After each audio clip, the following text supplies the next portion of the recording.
જય શ્રી કૃષ્ણ. શ્રીમદ ભગવદ્ ગીતા શ્લોક નંબર 2.10. તમ ઉવાચ ઋષિકેશઃ પ્રહસન ઇવ ભારત સેનયોઃ ઉભયો મધ્યે વિષિદંતમ ઇદમ વચ. પ્રહસન ઇવ એટલે ભગવાન હસે છે. અહીંયા સંજય એમ કહે છે કે હે ભરતવંશી ધૃતરાષ્ટ્ર, અંતર્યામી શ્રી કૃષ્ણ મહારાજ બંને સેનાઓની મધ્યે શોક કરતા અર્જુન પ્રત્યે મલકતા હોય એમ આ વચન બોલ્યા. અહીંયા જોયું કે ભગવાન શ્રી કૃષ્ણ હસી રહ્યા છે, એટલે મંદ મંદ સ્મિત આપતા આપતા હવે બોલવાની શરૂઆત કરે છે.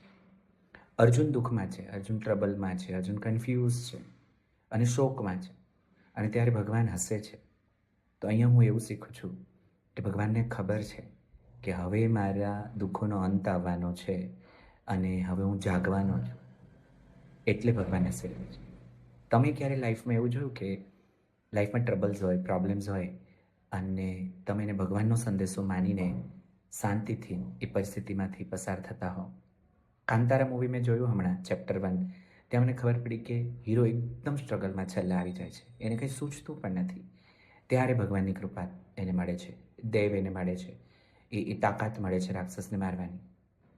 તો અહીંયા આપણે પણ સમજવા જેવું છે કે જ્યાં સુધી આપણે ટ્રબલમાં નહીં આવે, પ્રોબ્લેમમાં નહીં આવે, ત્યાં સુધી જે આપણને રાઈટ રસ્તો મળવાનો છે એ કેવી રીતે મળશે?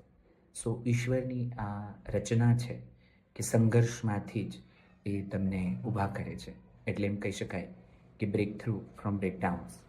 સો જુઓ તમે પણ કે તમારી દુઃખની પરિસ્થિતિમાં કે જ્યારે પ્રોબ્લેમ્સ હોય ત્યારે તમે કેટલા વિચલિત થયા વગર ઊભા રહીને વિચારી શકો છો કે મારી લાઈફમાં દુઃખ છે, આ ચિંતાઓ છે કે ચેલેન્જીસ છે, એ ઈશ્વરની યોજનાનો ભાગ છે.